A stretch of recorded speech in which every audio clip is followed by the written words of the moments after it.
கிண்டி தேசிய பூங்கா இந்தியாவின் 8வது தேசிய பூங்கான்னு கூட சொல்லலாம். 50 ரூபாயா? இன்றைய காலகட்டத்தில் ஒரு சிட்டிக்கு நடுவில் இப்படி ஒரு பூங்கா இருக்குன்றதே ஒரு அபூர்வமான விஷயம்தான். கேன்சர் இன்ஸ்டிடியூட், என்ஐடி, அண்ணா யூனிவர்சிட்டி, இப்படி படிப்பு உலகத்துக்கு நடுவுல இப்படி ஒரு பூங்காவா? படிப்பு சார்ந்த விஷயம் வந்ததுனாலயும் என்னமோ தெரியல, இந்த வனப்பகுதி இப்ப ஒரு பூங்கா பகுதியா மாறிடுச்சு. பூங்காக்குள்ள நுழையணும்னா என்ட்ரி டிக்கெட் பெரிய ஆளுகளுக்கு 60 ரூபாயும், 12ல இருந்து 5 வயசுக்கு குறைஞ்சவங்களுக்கு வெறும் 10 ரூபாயும் வாங்குறாங்க. பூங்காவுடைய மேற்பார்வை மேப் ஆனது இங்க ஒரு 3D வடிவத்தில் வச்சிருக்காங்க. அவசர உதவிக்கு மெடிக்கல் எமர்ஜென்சி ரூம் எப்பயுமே ரெடியா இருக்கு.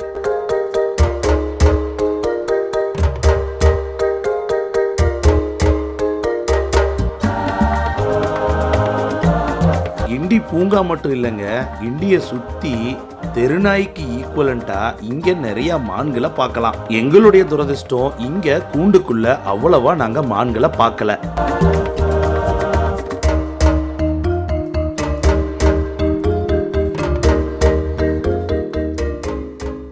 சுமார் 1800 காலங்கள்ல இருந்து இந்த வனப்பகுதிக்கு பலவிதமான பறவைகள் வருமா. அதை நினைவு கூறுற மாதிரி 300க்கும் மேற்பட்ட பறவை இனங்கள் இன்னும் இங்க வச்சிருக்காங்க. பறவை உயரமாக பறப்பதற்காகவே ஒய்யாரமான அமைக்கப்பட்ட இந்த கூண்டு ஒரு பிரம்மாண்டம்.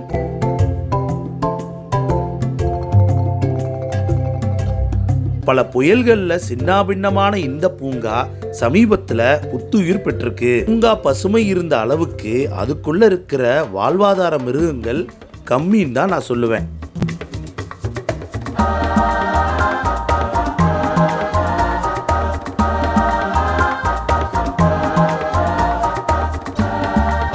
பல மால்களுக்கு நடுவில் வாழ்ற சென்னை வாசிகளுக்கு இப்படி பசுமையான இருக்கக்கூடிய ஒரு இடம் ஒரு வரப்பிரசாதம். கடலோர பயணத்துக்கு குழந்தைகளை அழைச்சிக்கிட்டு போனாலே திரும்பி உடல்நிலை குறைபாடோட தான் வருவோம். அப்படி இருக்கிறப்ப இங்க வனவிலங்குகளை நேரடியா பசுமையான தோற்றத்துல பார்க்கறதுக்கு இந்த பூங்கா ஒரு சிறப்பம்சமான பூங்கா.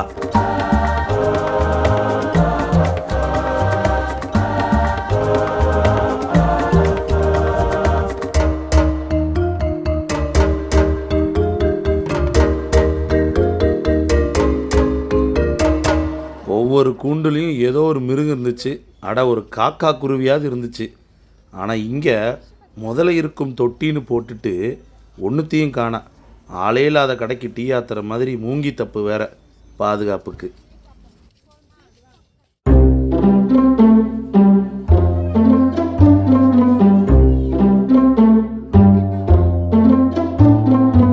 நீங்கள் என்னதான் சொன்னாலும் பாம்புனா ஒரு படையே நடுங்கும்.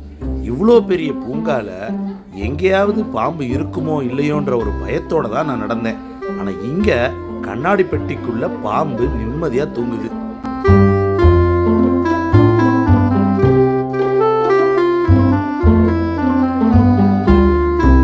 என் பையன் என்கிட்ட கேட்டான், நல்ல பாம்புன்னு போட்டிருக்கே, இந்த பாம்பு நல்ல பாம்பா, நம்மளை கொத்தாதுல்ல அப்படின்னு கேட்டான். இந்த பாம்பை தவிர எந்த பாம்பும் கொத்தாதுரான்ட்டு தெளிவா சொல்லிட்டேன். இந்த பார்க்குக்கு பக்கத்திலேயே பாம்பு பண்ணை இருந்தாலும் இங்க 1-2 சாம்பிள் நமக்காக வச்சிருக்காங்க.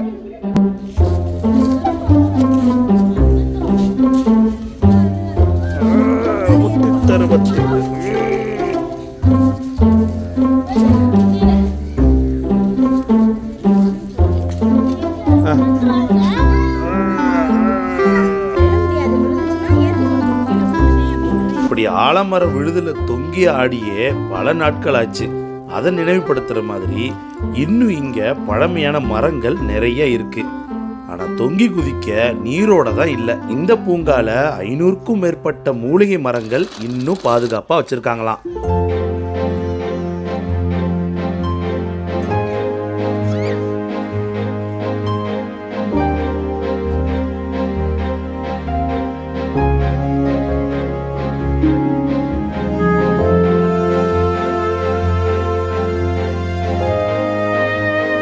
இன்னைக்கு இன்னைக்கு காலகட்டத்தில் வெயில் காலத்தில் மழை பெய்யுது, மழை காலத்தில் புயல் அடிக்குது. வண்டலூர் ஜூலையும் சரி, இங்கே இருக்கிற கிண்டி பார்க்லையும் சரி, வனவிலங்குகள் சுறுசுறுப்பாகவே இருக்க மாட்டேங்குது. எப்போ பார்த்தாலும் சோர்வாகவே ஓய்வெடுக்குது. சுமார் 2.5 கிலோமீட்டர் பரப்பளவில் இருக்கிற இந்த பூங்கா ஆங்காங்க ரெஸ்ட் ரூம் ஃபெசிலிட்டியும் நல்லாவே பண்ணியிருக்காங்க.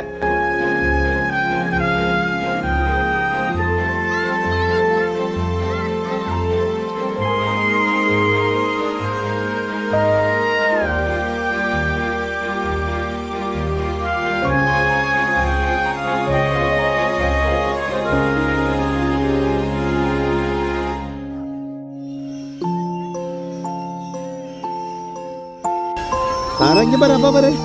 Siri?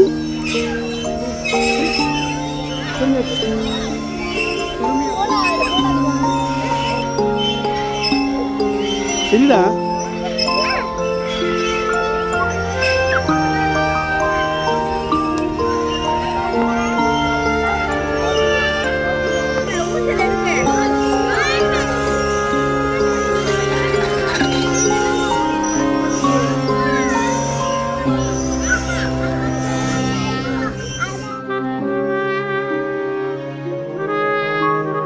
வாழ்வாதாரத்துக்காக சென்னைக்குள்ள அடைப்பட்டிருக்கிற நமக்கு அடைப்பட்டிருக்கிற மிருகங்களை பார்க்குறப்ப மன நிம்மதி தரும்னு நம்புகிறோம். தந்திரம், பலம், அழகு இப்படி பல்விதமான மிருகங்களை கூண்டுக்குள்ள அடைப்பட்டிருக்கிறத பார்க்குறப்ப கொஞ்சம் மன வருத்தமாக தான் இருக்கு.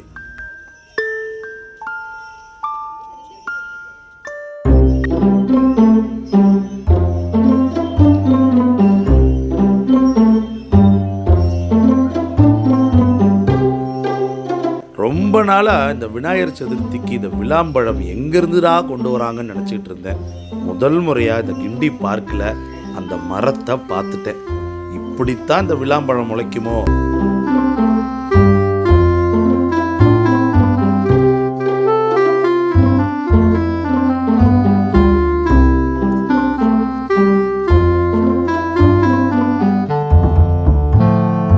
கோவிலுக்கு கோவில் யானை இருக்கிறப்ப ஒரு ஜூல யானை இல்லைன்னு நினைக்கிறவங்களுக்கு இந்த ஒரு சிலை தத்ரூபமா இருக்கு. Bayar சொல்லு.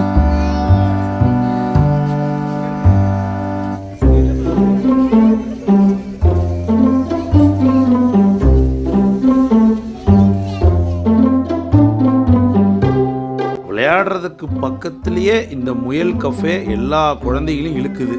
ஐஸ்கிரீம் தான் வேணும்ட்டு என்னோட குழந்தை பிடிச்ச இடம் என்னோட சின்ன வயசை ஞாபகப்படுத்துச்சு.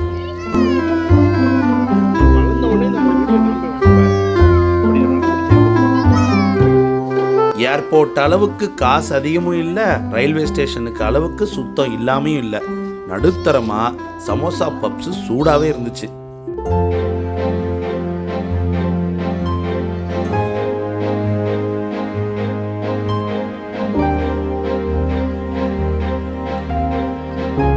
பெரியவங்களை விட சிறியவர்கள் தான் பசி எடுத்து நிறைய நொறுக்கு தீனி வாங்கி சாப்பிட்றாங்க. ஆனால் இங்கே என்ன பிரச்சனைனா, கவர்மெண்ட் பூங்காவை நடத்தினாலும் இங்கே இருக்கிற கஃபேல விற்கிற ஒவ்வொரு பொருளும் ஒரு தனிப்பட்ட பிராண்டாக தான் இருக்கு.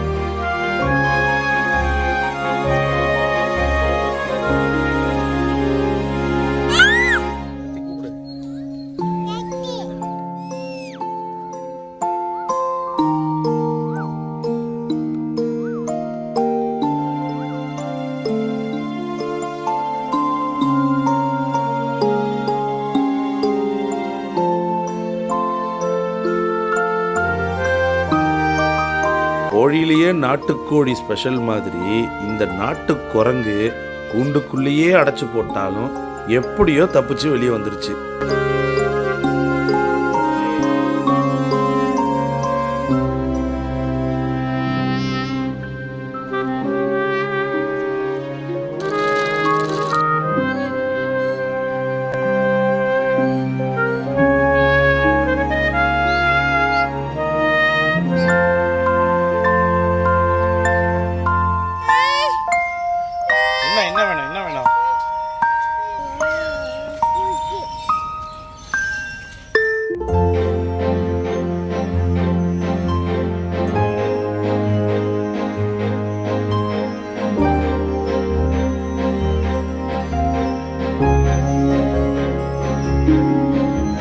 வாழ்வாதாரத்தை தொலைச்சிட்டு கூண்டுக்குள்ள அடைபட்டு இருந்தாலும் இந்த மிருகங்களுக்கு நேரத்துக்கு உணவு கிடைக்குது. அமாவாசைக்கு மட்டும் தேடி தேடி விரட்டி காக்காய்க்கும் மாடுக்கும் சோறு வைக்கிற நாம மனித வளம் மட்டுமல்ல மிருக வளத்தையும் காக்க வேண்டும்.